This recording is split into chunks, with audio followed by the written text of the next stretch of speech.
প্রায় সবগুলা নিয়ে বসেছি এখানে প্রধান আলোচ্য বিষয় আজকের সবগুলি সংবাদপত্রে, সেটা হলো বিদ্যাজ্যোতি স্কুলগুলিতে যে জঘন্য রেজাল্ট হয়েছে, বিদ্যাজ্যোতি স্কুলগুলি যে জঘন্য পারফরমেন্স, সেটা নিয়ে রাজ্যের শিক্ষানুরাগী মহল, রাজ্যের শিক্ষক, অভিভাবক সবাই উদ্বিগ্ন।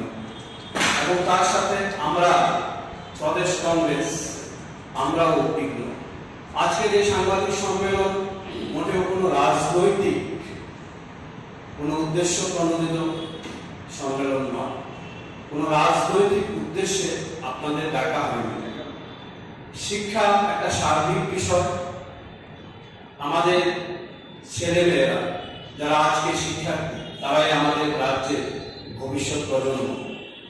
কিন্তু আমরা খুবই দুঃখের সঙ্গে লক্ষ্য করছি তাদের ভবিষ্যৎ নিয়ে ছিনিমিনি খেলা হচ্ছে।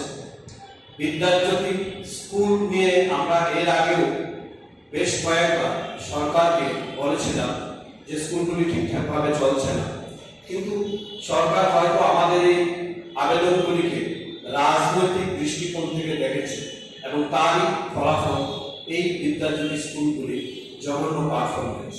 কি পারফরমেন্স অনেকেই জেনে গেছেন, তারপরেও আমরা বলছি যে বিদ্যাজ্যোতি স্কুলগুলি যেগুলিকে সিবিএসসির আওতায় নিয়ে এনে একটা বিশেষ প্রকল্প চালু করেছিল সরকার, হয়তো কোনো ভালো উদ্দেশ্য নিয়ে, কিন্তু আমরা পাশাপাশিও দেখতে পাই এগুলির সঙ্গে কিছু ব্যবসায়িক উদ্দেশ্য এগুলির সঙ্গে যোগ হয়ে যায়, রাজনৈতিক উদ্দেশ্য যোগ হয়ে যায় এবং রাজনৈতিক বিজ্ঞাপনের একটা অংশ হিসেবে বিদ্যাজ্যোতিগুলিকে নেওয়া হয়।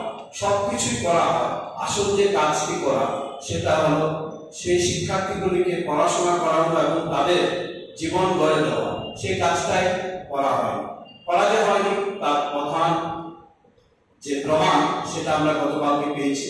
গতকালকে সিবিএসসি রেজাল্ট দিয়েছে, বিদ্যাজ্যোতি স্কুলগুলি ফলাফল খুবই হতাশাজনক। আজকে সমস্ত পত্রিকাগুলিতে সেই হতাশাজনক রেজাল্ট উঠেছে।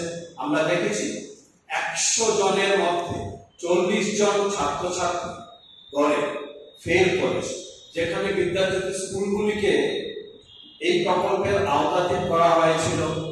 গার্জিয়ানদের বলা হয়েছিল একটা ছোট্ট টাকা দেওয়ার জন্য, টাকার বিনিময়ে গরিব অংশের রাজ্যের যারা গার্জিয়ান তারাও তাদের ছেলেমেয়েরা উন্নত মানের শিক্ষা পাবে, যেরকম উন্নত মানের শিক্ষা অভিজাত প্রাইভেট স্কুলগুলি দেয় সেরকম শিক্ষা দেবে এই প্রতিশ্রুতি দিয়ে আমাদের রাজ্যের অভিভাবকদের, সাধারণ ঘরে অভিভাবকদের কাছ থেকে টাকা আদায় করা হয়।